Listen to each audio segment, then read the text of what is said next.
All right. Good afternoon, everyone, and welcome to today's edition of Current Topics in Visual and Circadian Neuroscience. This is a seminar series that we're running. My name is Manuel Spitschan, and we're almost at the end of the semester now, so this is the second to last talk.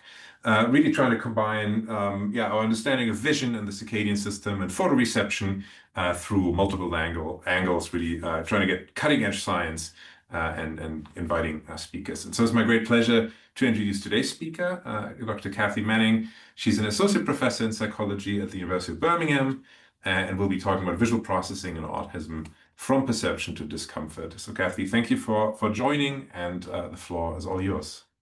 Great, thank you. And thank you very much. It's really nice to be here.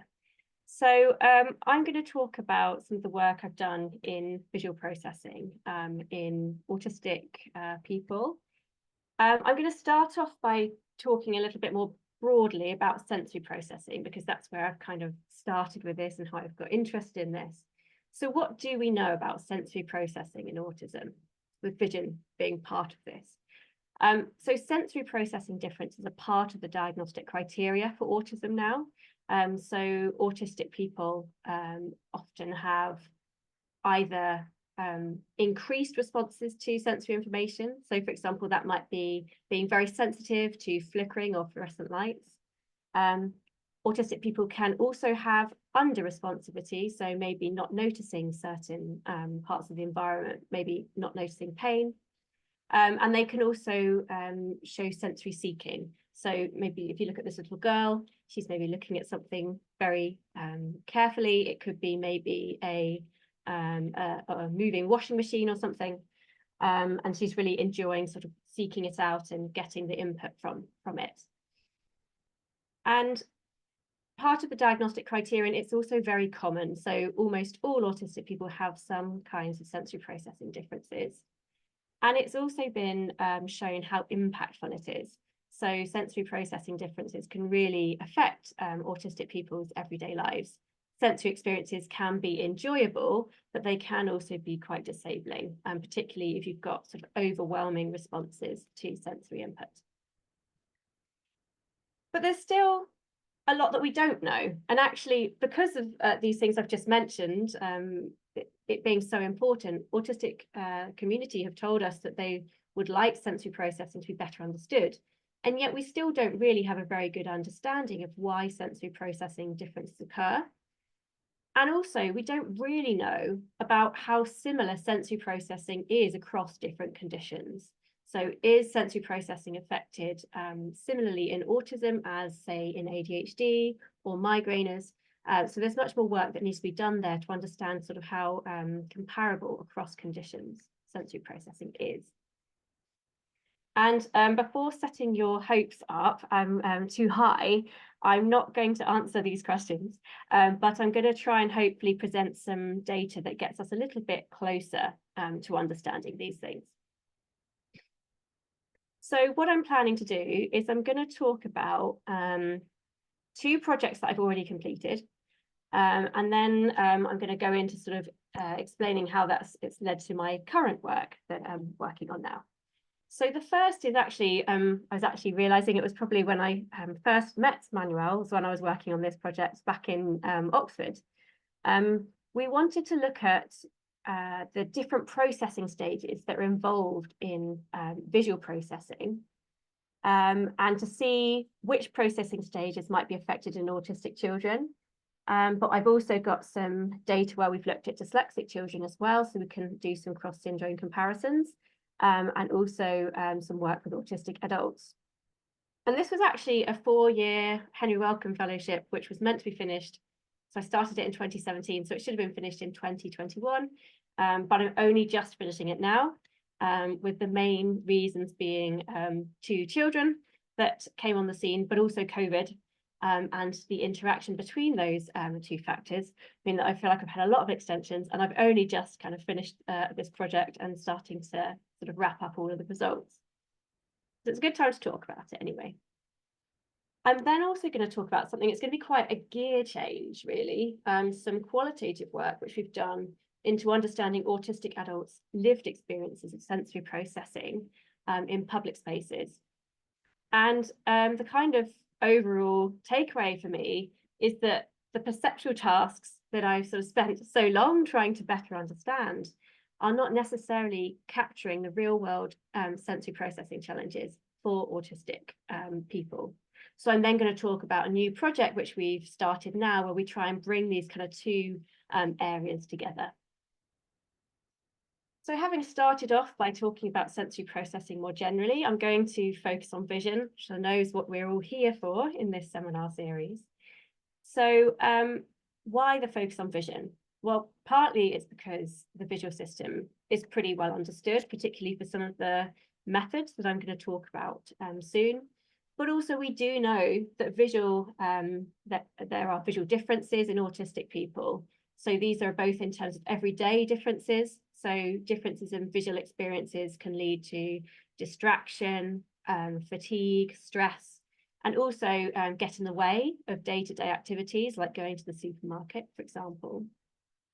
But also there's this really quite big body of work that is looking at how autistic and non-autistic people respond to visual information in experimental tasks. So more the kind of perception side of this.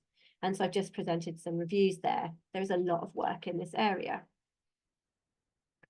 And so I'm going to start off by talking about one of those kind of perceptual tasks that is used quite often in the literature. So this is a motion coherence task. So what you have is you have a set of dots on the screen, and a proportion of those will move in the same direction, either to the left or the right. And those are marked in red here, but in real life, in the actual stimuli, they wouldn't have those red marks around. They would all just be the same color. So you have a set of dots moving in the same direction, the coherent dots, and then the remainder of the dots are moving in random directions. So you've got a kind of signal dots and noise dots. And what you tend to find is that autistic people need more dots to be moving in the same overall direction. So you need a higher level of motion coherence in order to be able to perceive the overall direction. So to say whether the overall motion is going left or right. And this has also been shown for a range of other conditions. So it's not just autistic individuals, also those who have dyslexia, migraine, and schizophrenia tend to have increased thresholds in this task as well. Okay, I've just seen in the chat, should I see a shared screen? Can someone confirm that you can see the screen?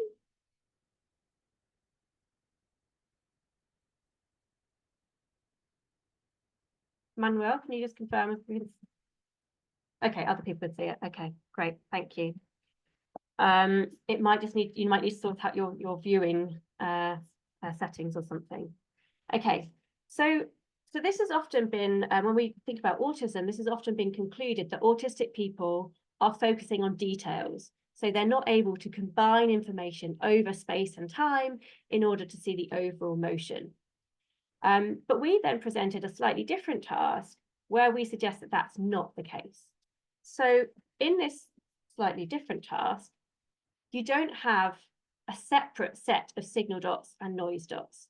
All of the dots are taken from the same distribution. So it's a Gaussian distribution where you vary the standard deviation of the dot directions that the dots are taken from. And the task is still the same. Is it overall going to the left or the right? But here there's no kind of randomly moving noise dots that you have to ignore. Here, the optimal thing to do is to average everything together.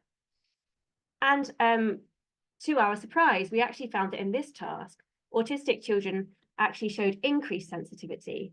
So that means that autistic children were combining information about the motion signals very well, but we thought that perhaps they're not showing this kind of benefit when it comes to the motion coherence task, because there they have to filter out the sort of the signal from noise. And when we do this sort of task, so this is a motion coherence task that I'm showing you here. So far, when people have been looking at how autistic people respond to these types of information, they've just been looking at accuracy, so whether they get it right or wrong. But actually, there are loads of different processes that contribute to the response of which direction it's going in. And so in this project, we really wanted to pick apart what is going on. What are all those sort of component processes that are involved in making a decision about whether things are going to the left or right of the screen? So when you see this kind of display and you're working out the overall motion, first of all, you have to do some basic sensory encoding. So you have to sort of perceive the white dots on the black background.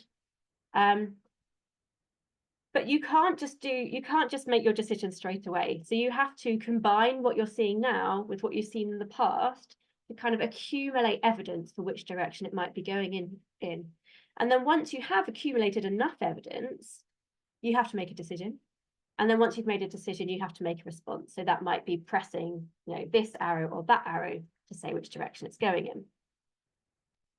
And there's evidence from particularly animal studies that these different parts of sort of processing stages involve different areas of the brain. So area MT-V5 being involved in processing the momentary motion signals, and then areas in parietal cortex, which are involved in kind of accumulating evidence towards making a decision. So combining information together. And so what we wanted to do in this project was to use two different methods that are sensitive to the dynamic stages involved in making decisions. So the first being EEG, which is very temporally sensitive, but also computational modeling, which can help pull apart these different stages. And the idea here was to understand at which stage is it that autistic children differ from non-autistic children. And this work was done in collaboration with Gaia Sharif in Oxford, E.J. Wagemakers in Amsterdam, and Tony Norcia in Stanford. So I'm going to talk you through the cognitive model now. So this is the diffusion model. And so whereas I said a lot of the work that has been done before in terms of autistic people's visual processing has just focused on accuracy, here what you're doing is you're jointly modeling both accuracy and also response time distributions. And the idea is that when you make a decision, so if you're saying whether the motion is going left or right, there are two decision bounds. So these would be for left or right here. And you have a starting point, Z, and then you accumulate information, evidence in a noisy way until you reach one of the two decision bounds. And so people can vary in a few different ways. These are the main parameters. So drift rate is basically how quickly you accumulate evidence. It's the rate at which you accumulate evidence towards the bound. So if someone had a higher drift rate, this whole process would be much steeper. And it means that they would make their decisions more quickly, but also that they'd be more likely to get it right because they'd be less likely to sort of hit the wrong boundary by accident. Then this is, so it's a sort of a marker of sensitivity, but it also varies according to the amount of evidence in the stimulus. So if you have a stimulus which has a high level of motion coherence, so lots of dots moving in the same direction, then you're again going to have a higher drift rate than one which has a lower level of coherence. Another way that people can differ from each other is in their boundary separation. So this is about how far apart these two boundaries are. So if you have your boundaries really close together, you are someone who emphasizes speed over accuracy. So it means that you wouldn't need a lot of evidence until you're happy to make a decision, but you are more likely to get the wrong, give the wrong response. So be quick, but more likely to get it wrong. Whereas some people are more cautious. So they will set their boundaries further apart from each other with wide boundaries. And this means that they are essentially emphasizing accuracy over speed. So they are wanting more and more information before they can make their decision, which means that they'll be slower, but they'll be more likely to get it right. And then this is the decision-making process on the top part of this figure. But then outside of the decision-making process, there's also these non-decisional processes. So the first before the decision is that you have to do your sensory encoding. And then there's also some response generation that happens after the decision is made. And in the diffusion model, those two parts of non-decision processing are sort of collapsed into a single estimate of non-decision times. And the reason why we thought this would be really interesting to do in our study was because it's been shown that group differences in these parameters are kind of more sensitive than if you're just looking at group differences in accuracy or response time alone. But also because we know that there's parts of this model that relate really well to neural measures. So we wanted to see if we could sort of look at the different processing stages and relate them to neural measures. And we had done some work just looking at children's development, so see how children change as they get older. And in general, children tend to increase their drift rates, so they become more sensitive to motion information.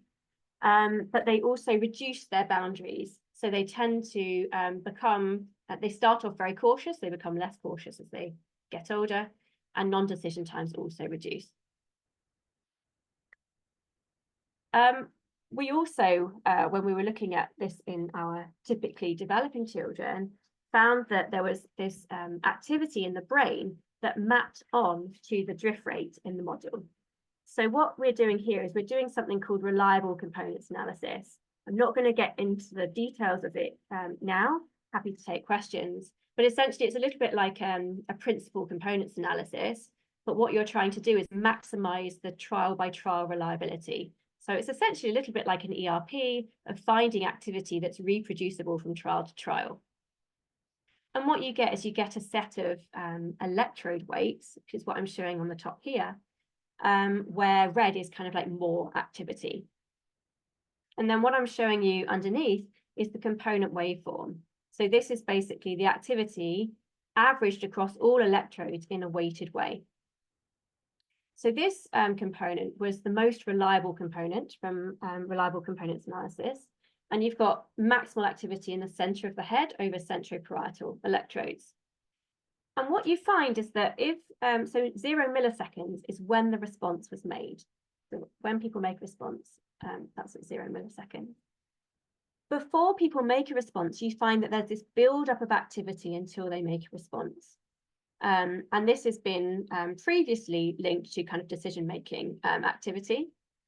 And indeed, we find that this build-up in this component also relates to drift rate in our modeling work. You also see that there's a difference between the children, so these were children aged 6 to 12 years, and adults, whereas children have a sort of more shallow build-up of activity, where it's steeper in adults. And this also corresponds to the fact that children have reduced drift rates than adults. They're accumulating evidence more gradually. So what we wanted to do was see how these parameters might be different for autistic children. And so we had a set of pre-registered hypotheses. And the first was that in our motion coherence task, where you have separate sets of signal and noise dots, we expected that the autistic children would have lower drift rates here, based on evidence of elevated motion coherence thresholds in this task before. But we thought we could also give our new task where we have previously showed increased sensitivity.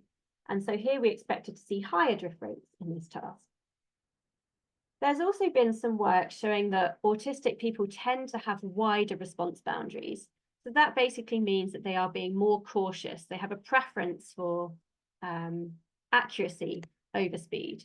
And so we wanted to see if that was also the case in our tasks. And then we were going to look at how this sort of mapped on to the EEG data that we were collecting. So in terms of the children that we saw 50 typically developing children, and we saw 50 autistic children. And these were all between the ages of 6 and 14 years. Their IQ, they were all cognitively able. I think there are some subtle differences in terms of the overall IQ distributions, which we took account of when we were doing our analyses. And the bottom two things for the SCQ and the ADOS2, those are just measures of autism traits. So as you'd expect, the autistic children had higher levels of the social communication questionnaire than the typically developing children. And then this is how we sort of presented our task. So obviously this because we were working with children, we needed it to be fun. And we're trying to get them to do lots of the same decisions again and again. So we set it in insect land. And they were told that there was a zookeeper who had to Well, the zookeeper was getting stressed because there was boxes of fireflies and the fireflies kept escaping. So what the children were told to do was to look at the boxes of fireflies and work out whether the fireflies were escaping that way or that way, so that he knew which side of the box to fix. And so we started off with a fixation point, and then we had some random motion, so all of the dots going in complete random directions. And the idea for this was just so that we could get any kind of big evoked responses in the EEG out of the way to the fact that we just put some white dots on the screen and they start moving. We wanted to look at EEG responses to directional motion when they start moving in the right, in the sort of overall direction. So that was the idea for this. And then in the stimulus phase, the dots start moving in directional motion. So it could either be a motion coherence task, so that was with 30% or 75% coherence, or it could be with that standard deviation of dot directions. So either 70 degrees standard deviation or 30 degrees standard deviation. And then the children were asked to make their decision as quickly and accurately as possible with the button box. And then there was a tiny bit where we continued the stimulus for a little bit, just to be able to separate in the EEG the response from the offset of the stimulus. Okay. And in terms of how we analyze this data, we did hierarchical Bayesian diffusion modeling. So hierarchical just basically because this basically means that you can get away with fewer trials, which is very useful when you're working with children who you can't necessarily get to do thousands and thousands of trials like diffusion modelers often do. So the hierarchical modeling basically means that you're sort of pulling people's individual estimates towards the group mean, so you can get away with a bit less data. And for this, we used a blind modeler, and the blind modeler was Nathan Evans, who's pictured at the top. So the idea behind this was that I'm sort of really trying to move a lot more to doing more open science and that kind of thing. But it's very hard when you're doing modeling to specify all of your modeling decisions up front, because there's certain things you don't know about how the data is going to look, for example.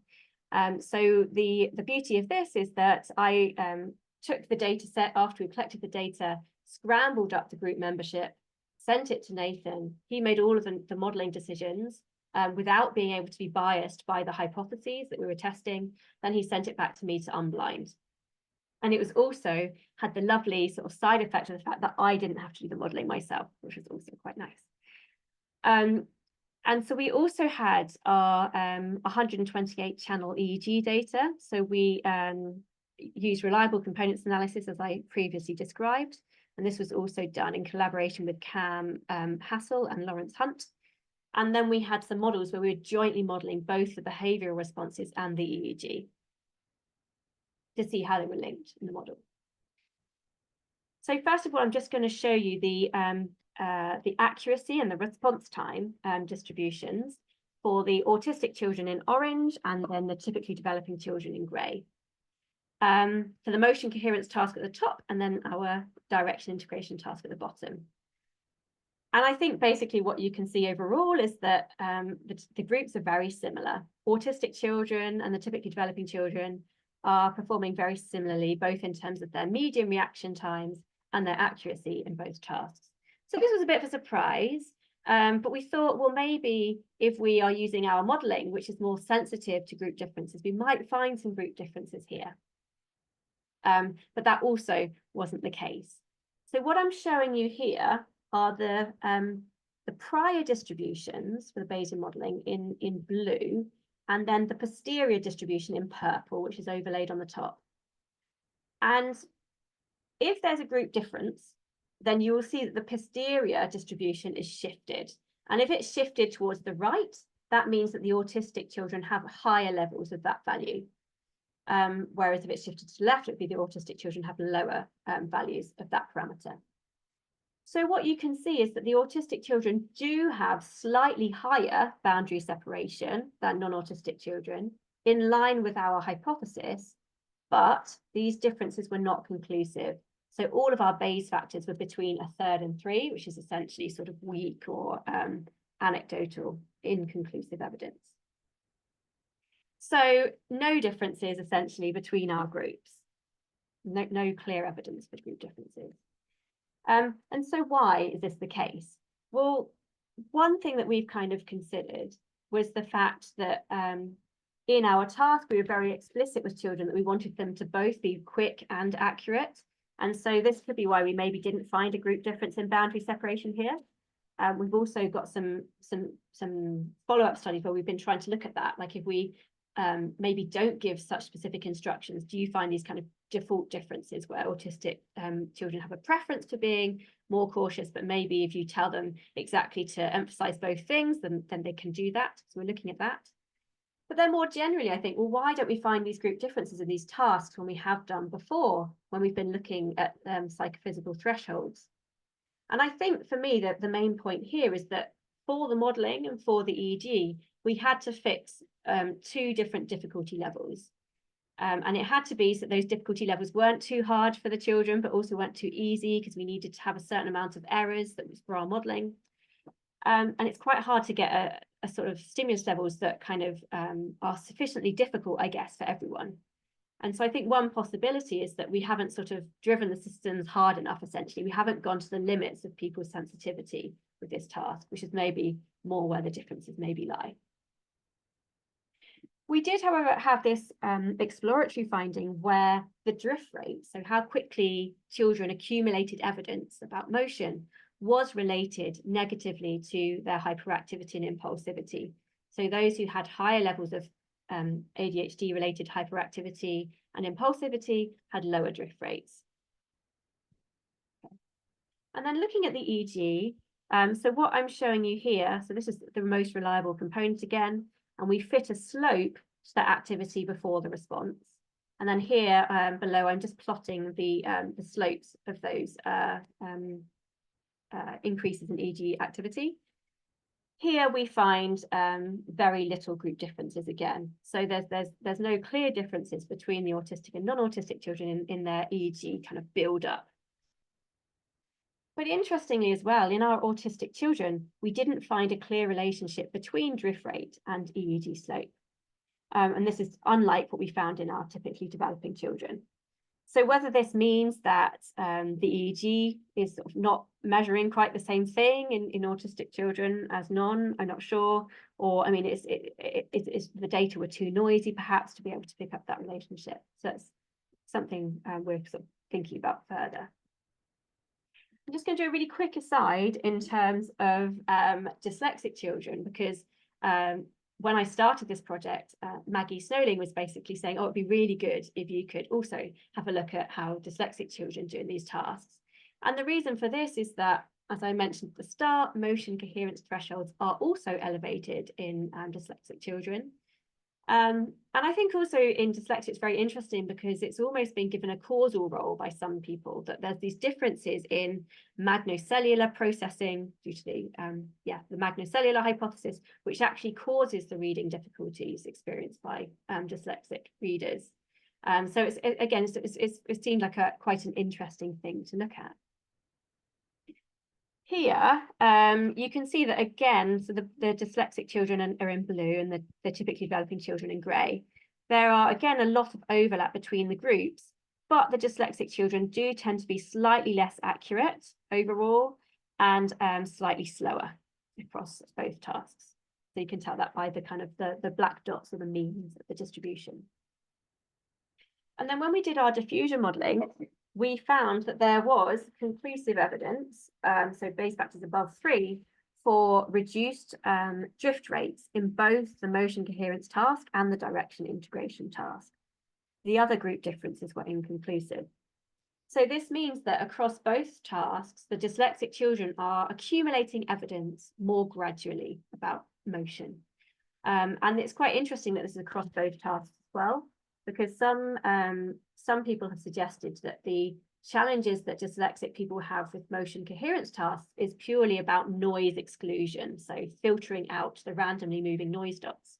Whereas actually we've shown that even when you don't have to do that sort of noise exclusion, they still show reduced drift rates. And interestingly, we also showed that their EEG activity built up more gradually in their centroparietal component, and that this was linked to drift rate in the model. So it seems to be that dyslexic children have a reduced build-up of activity in brain regions responsible for decision making, which goes hand in hand with their reduced drift rate in this task. I'm now going to just really quickly give you a flavour of a slightly different task where we were looking at differences in perceptual decision making. This was an online study of autistic adults this time, as well as non-autistic adults. This was actually kind of necessitated by COVID, and when we had to start transitioning to online lab studies. So here the task is a numerosity discrimination task. So people were presented with just one of these stimuli, one of these sort of grids with dots on, and they had to say whether it was a small or a large amount of dots. And so if it was between 31 and 50 dots, this was counted as small. And if it was 51 to 70 dots, this was counted as large. The participants didn't know this, but they got feedback. So as you can probably tell, it's quite easy to say that the ones at the extremes are small or large. But when you get close to that boundary, the 50 to 51, it's really hard to say which one is small or large. And in this task, we found that there were no group differences in drift rate or boundary separation, again, but we did find reduced non-decision time in autistic participants. And this was quite interesting because it has, some areas of perception have been proposed to be sort of quicker or more automatic for autistic people. So, for example, pattern recognition could be something that autistic participants are just doing very quickly, which is meaning that their non-decision time is quicker. But what was also interesting here was that, again, we found the same relationship as we found in our children, where higher hyperactivity and impulsivity was linked to lower drift rates. And it was also linked to non-decision times as well in this study. So there seems to be some sort of consistency there where we find these ADHD traits related to diffusion model parameters. Okay, so just to summarize that, there were no clear differences in autistic children's perceptual decision making. We have been doing some follow-up studies to try and understand why this might differ from previous work. So whether it's something about the task instructions, the precise stimuli or the modelling approach. But it's interesting to see that there was a different pattern in the dyslexic children, where we found a reduced evidence accumulation and reduced build-up of centroparietal activity. This is quite interesting because it suggests that there's some sort of condition specificity. And this is also something in our adult study where we found sort of both shared and distinct effects of autism and ADHD traits. So there's a similar pattern that we found in other perceptual tasks as well, where there are differences between dyslexic and autistic children. So we think that these perceptual tasks might be very helpful at uncovering condition specificity and understanding kind of where differences between different conditions lie. But this has all kind of led me to the conclusion that most of those differences that I've talked about in autism really are very subtle, right? So we've got these perceptual tasks that we're doing in the lab where we find really small differences between our groups. And yet we know that in the real world, as I started off with, these sensory processing differences are really huge. So, and we can see this from questionnaire studies, we can see it from qualitative reports. So what's going on? Like, why is there this kind of disconnect? So I'm going to now kind of go on to talk more about that sort of second sort of cliff, and then talk about how we might bring those together. So I'll start off with a quote from Emily from 21 and Sensory, who was one of our autistic team members, but also a graphic designer, so made lots of nice stuff for this project. And she says, "It's very important to create awareness of sensory processing difficulties, as they are a key part of what makes the world quite a disabling and uninviting place for autistic people." So it really just goes to show these sensory differences are really important. So the idea of this project was to sort of move away from thinking about the autistic person themselves and their sensory processing characteristics, but to think more about the environment that they are in and how that might kind of place demands on their sensory processing. So to start off with, we wanted to look at which public places autistic people find disabling or enabling due to the sensory environment. And this is not just focusing on vision, this is more the sensory environment more general, to where I'm going to come back to narrowing back down to vision towards the end of the talk.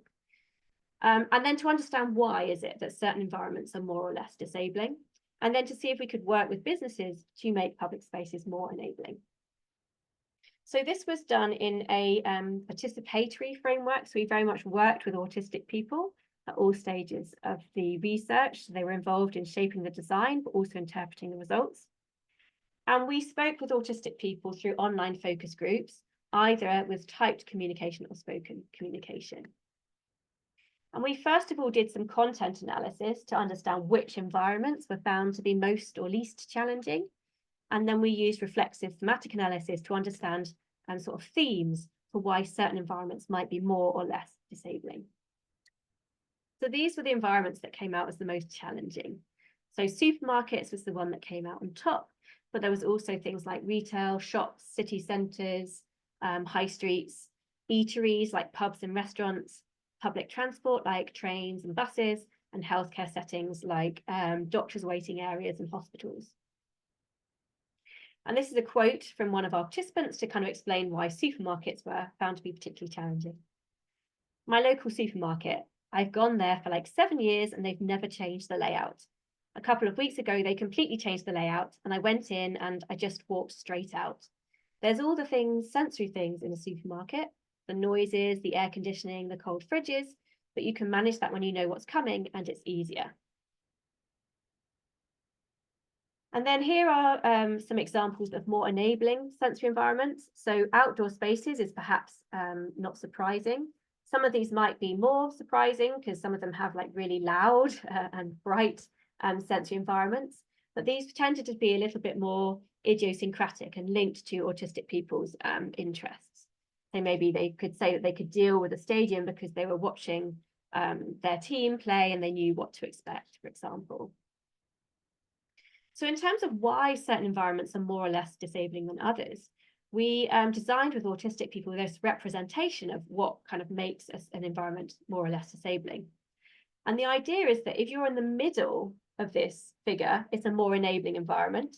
But if you kind of fill out the segments towards the outer edge, it becomes more and more disabling. And so we decided to put these sort of 6 different principles onto a web representation, because autistic people basically told us that you can't pull apart these things. They're so intertwined with each other. It's like a multitude of things. I always envisage it as a big spider web of things that might affect me in a sensory environment. It's about actually looking at all those little things that build up, being able to reduce those things as well. So in terms of what the principles were, sensoryscape was one of the, is about the sort of sensory landscape. So how much sensory input is there? Is it sustained? Is it escapable? And can you control it? So if you think of a supermarket, you've got the auditory stuff going on from checkouts beeping, trolleys bumping into each other, but you've also got bright lights, you've got cluttered shelves, you've got smells from fruit and vegetable aisles, that kind of thing. Space, this is both in terms of how many people are in that space, but also how confined the environment feels. So supermarkets can be challenging because you've got people bumping into you, maybe with their trolleys, but also the aisles can feel very towering and you feel quite closed in. Predictability was relating to the fact that if you know what to expect, a bit like in that quote that I showed you, it's easier to deal with the sensory information. So having information in advance of what to expect makes it easier to deal with. And then the idea that your sensory processing is basically also exacerbated if there are people in the environment who are not being supportive or understanding. We then were hearing about adjustments. So that's whether there are things in place maybe to make the environment better. So one of the examples from supermarkets was how, at least in the UK, we have some of our larger supermarkets have quiet hours where they reduce the lights and the sounds. But autistic people told us that this really doesn't go far enough because it's maybe like 1 hour in the middle of a day where they may be working and don't want to shop anyway. And then the final one is about whether there's space to recover. So if you've got a quiet area where you can go and kind of sort of regulate, or even just on seating, it makes it much easier to deal with the sensory environment. So we've kind of then been building on this work to try and see if we can make changes with businesses. So I'm just going to talk about some of the work we've been doing in the supermarket space, because that was one of the most challenging spaces. So we mocked up a supermarket in a big warehouse in London. So this is the inside of the supermarket here. And we had two versions of the supermarket. So we had one where we made the environment more disabling based on what autistic people told us can be challenging in the environment. And then we also had a more enabling version. So where we kind of pared down the lights and the sounds, and we didn't have smells pumping out everywhere. And we also had an exhibition where we were sort of talking through our research findings as well. And it was very interesting to hear from non-autistic people who came and said that even for them, the more enabling version of the environment was much better. They could find stuff on their shopping list and that kind of thing. We also worked with an architectural company and autistic people to co-design what a more enabling supermarket might look like. And we also co-produced with autistic people a guide, so with ideas about how we can take our research and put it into kind of practical suggestions for improving inclusivity in supermarkets for autistic people. And this is a bit of a work in progress, like we've been trying to sort of do more work with supermarkets to see what changes can be made. So watch this space on that one. And in future, where we want to go with this is we're actually doing some work with companies at the moment to see if we can sort of collect quantitative data to use this web representation as a tool. So, you know, if we can see that the changes that they've made have been beneficial, if autistic people are rating based on this sort of representation. But we also want to see if we can get the sensory supermarket back up and running, so a mocked up supermarket, and see if we can do some studies in there to see how it affects people's behaviour, and also sort of to understand how it might affect those, not just autistic people, but also others with sensory processing differences. And we're also very aware that we want to include more voices from autistic people who have intellectual disabilities. Okay, so going back to this sort of disconnect, I've sort of summarized these kind of small differences that we seem to be finding in the lab and other groups are finding, but then these kind of really real world sensory processing differences. So what is going on here? Well, recently, I've sort of been reflecting on the fact that I tend to sort of say, oh, I'm interested in visual processing, but actually this really covers a huge range of different concepts. He et al. Have recently proposed a taxonomy for understanding sensory processing in autistic people and suggest that there are different levels. So you've got kind of the sensory related neural excitability. You've got perceptual sensitivity, which is kind of the first half of my talk. But then you've also got things which is, I guess, more sort of subjective responses at the other end. So affective reactivity. So are you finding something comfortable or not? And behavioral responsivity being, do you avoid that place or do you seek it out? So I think that the stuff I've talked about at the beginning was more on this kind of level of perception. And then the later stuff is much more about the kind of more subjective responses to sensory information captured by our qualitative data. And so I'm starting to think that maybe the larger differences really aren't at the level of perception for autistic people. So it could be that, you know, well, they have no difficulties in discriminating between two different types of sensory information, but they might experience sensory information as more painful or uncomfortable or overwhelming. But interestingly, it could be that different conditions have effects at different levels of this hierarchy. So where we have found more differences is in dyslexia. So maybe dyslexia has more of an effect at the level of perception, but less maybe on the subjective side. There's sort of a possibility, and I haven't tested it yet. So I'm going to talk now about a new grant that we've just started in Birmingham with my postdoc, Sam Tyler, where we're going to try and see, like, can we try and take the tight stimulus control from the lab-based studies that I talked about at the beginning to better understand this more subjective reactivity of autistic children. And so the way that I'm thinking about this subjective reactivity is in terms of visual discomfort. So how uncomfortable do autistic people feel when they view various types of visual information? And to specifically find out what features specifically cause autistic children discomfort. And is it the same things that cause non-autistic children discomfort? Or is it completely individualized so that every autistic child has a completely sort of different set of triggers? And then next, we'll be also looking at kind of what mechanisms might lead to discomfort as well. And the reason I think for taking this approach, like trying to take the tight stimulus control that I love from lab-based studies, is because so far what we know about children's visual discomfort and their hyperreactivity largely relies on parent report and questionnaires. And so I've just highlighted 2 items from a questionnaire here. So it's, does your child ever complain of bright lights hurting his or her eyes or causing a headache? And does your child ever seem bothered by fluorescent or flickering lights? This means that we're not capturing potential differences in sensitivity for a whole range of other sort of types of visual information. But also, if a parent doesn't pick it up, we're assuming that the child doesn't have sensitivity to that type of information, whereas the parent may just struggle to kind of report on it. So what we're going to do is, this is a 4-year project, which we have started, we're almost ready to collect data now, is we're going to present children with a range of different synthetic visual stimuli, so stripes, so gratings being one, but also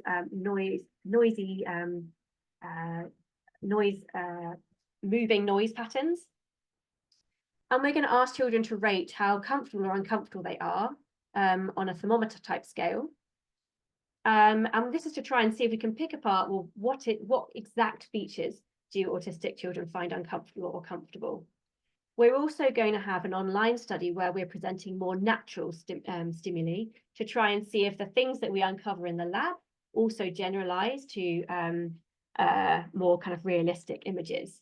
And so far, this hasn't been done in autistic individuals, but we do know from non-autistic individuals, there are certain things that people tend to find uncomfortable. So stripes are one thing that people tend to find uncomfortable. Also, certain types of flickering information, certain color contrasts. If you put red and green together, they tend to be uncomfortable. So we're kind of basing our the stimuli that we're choosing based on what we already know from non-autistic people and trying to see how generalizable it is across our 2 groups. And then in the second part of the study, once we've worked out what kinds of things autistic and non-autistic children find comfortable or not, we're then going to see if we can look at EEG markers and also psychophysiological markers. So we're going to do steady state EEG, where we're sort of flickering the stimuli on the screen, and then we're going to look at how their EEG responses are mapped onto the discomfort.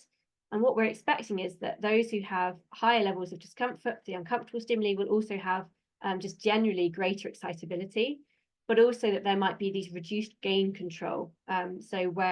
Whereas if you increase the contrast of stimuli for typical children, you might find that the responses tend to saturate at high levels of contrast. There's a suggestion that maybe that won't be the case in autistic children, it just continues to increase. So leading to that kind of increased cortical responses and also potentially more discomfort. And we're also interested in looking at kind of autonomic arousal. So we'll be looking at ECG and also pupil diameter as well, to better understand what's going on for autistic children who might be experiencing lots of discomfort. And I'm really excited about this also because I think it's got the potential to kind of really lead to real world changes. So there's a big drive at the moment, both in terms of sort of government strategy, but also in terms of autism charities, about trying to make spaces more accessible for autistic and neurodivergent people. And I think that this work will hopefully give us much more specific design recommendations, because at the moment, one of the recommendations often used is avoid patterned surfaces, but we don't actually know what types of patterns we should be avoiding, like what colors, what types of spatial frequencies, that kind of thing. And we also don't know if we're changing it for one group, whether it will make it worse for others. So to take away, there are different ways to think about visual processing. And I think that the perceptual tasks I talked about at the beginning may help us uncover condition specificity, but we don't show those large group differences between autistic and non-autistic participants, as we might expect from kind of their everyday visual processing differences. And it's likely that those larger differences lie more in terms of affective reactivity and discomfort. And so now we're going to try and borrow the tight stimulus control from perceptual studies to better understand those affective reactivity differences. And I think this will be really helpful for informing design. So that is everything. And thank you to all of the collaborators on these projects, but also all the autistic people who took part as well. Thank you.